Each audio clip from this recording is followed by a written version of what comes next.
Hello 318 and welcome to Web Writing. This is WRIT318 Web Writing and Content Management. I'm going to go briefly through the course shell. This is just a navigation video to help you get used to how to navigate and find information in the course. So when you open the course in D2L, it will look like this. You will see a video here where I'm making the video so you don't see it. You have the basic information on this course for the very first week.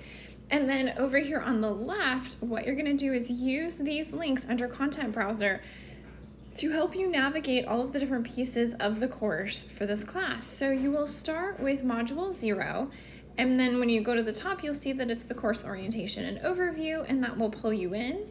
Once you've read through this information, you can use the forward and backward buttons to go through all of the different pieces of content. You can also click on Table of Contents and it will pull up all of the different content pieces that are currently available and open to you. So once you've gone through everything in Module 0, so you'll see in Module 0 there is a graphic that has a brief explanation of the overall picture of our particular course. So web writing content breakdown, we're going to at various times in these modules start building our understanding of content genre, content creation, audience interaction, digital literacy, content context space, data analysis.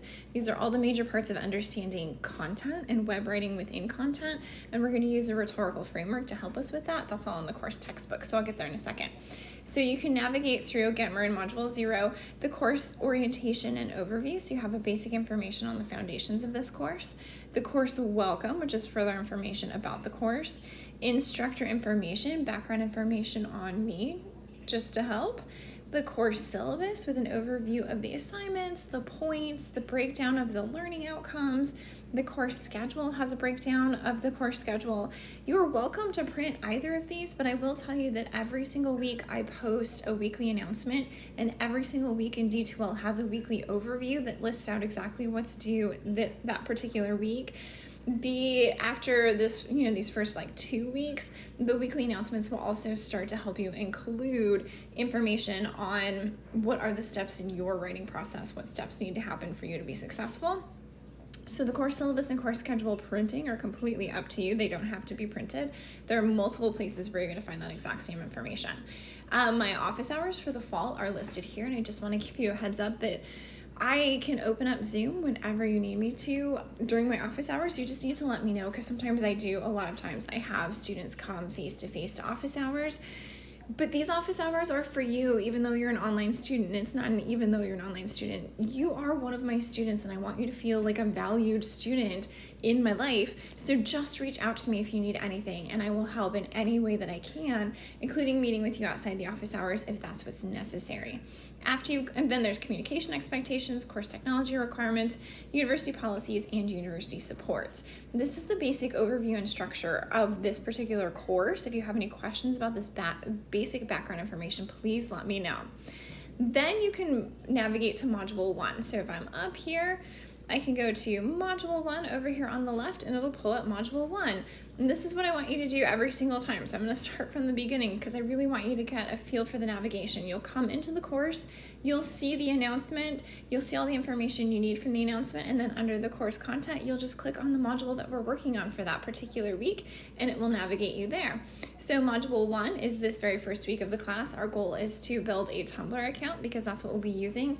Some of you may have heard, I used Twitter, and you're going to see this in there, for over a decade with students. I'm so sad. I'm so heartbroken.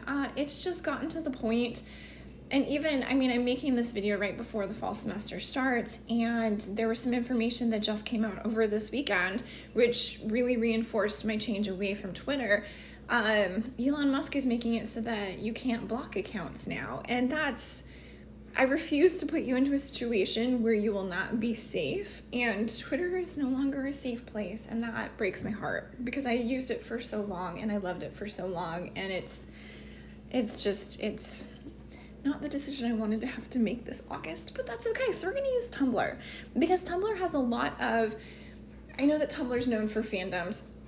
but they have a lot of measures in place to keep users protected and to keep bad content off of their space. But this does mean, and you'll see this throughout the module not just the module overview, you'll see this throughout my discussion of Tumblr in the module, you have to fill in multiple pieces of background information or Tumblr will view your account as a bot and they will block it and they will delete it. So make sure to follow the directions closely so that you can really make sure that you know that your account doesn't get blocked and that you're able to interact with us for the whole semester. So after you've read through the overall module overview, there is an overview for every single module. There will be a version of this graphic for every single module.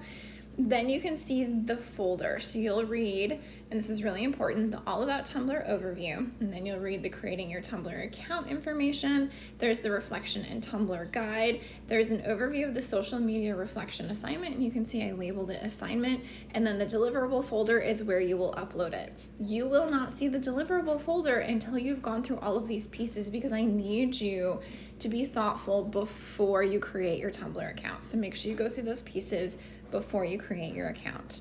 After that, starting in week 2, we're going to jump into the remainder of the course material. Navigation's going to work exactly the same. You'll click on Module 2, and you can see the graphic. You'll see the Module 2 overview. I highly recommend you read that so that you know the goals for that particular section. And then you'll see we have a week 2 overview, a week 3 overview. There's a read, watch folder, and a deliverables folder so that you know exactly where all the information is. And then because I'm right here, the other piece I want to show you in each of the weekly overviews, at the very bottom of the list, you can see there's the checklist. There will be the place where you'll see all of our videos. Because so much has changed, I have to recreate all the videos for you all. There are the prompts for Tumblr. So I list in each individual week how many I want to see under each of these categories. You're going to select 3 for the original post short, 2 for the original posts long. You're going to have 2 reply peer reblogs. You're going to have 2 public blogs. And then if you choose the extra credit, you will do the extra credit in addition. This exists in every single weekly overview so that you always have prompts and you always know where to find the information. You've got to use the course hashtag, and then when you submit these for credit, you need to include an image of them that includes the date timestamp so I know when you published it so that I have an idea of when you are working. If you have any questions on how to navigate the course and how to find the pieces to help you be successful as a student, please send me an email. Or, even though I'm not using it, you can send me a tweet, or you can send me a direct message in Tumblr, or you can come to office hours, or you can send me an email and I will open my Zoom office hours for you and I will see you there. Lots and lots of ways to connect with me to make sure that you are prepared for the learning in this class. If you have any questions, please send me a note. Otherwise, I'll see you online.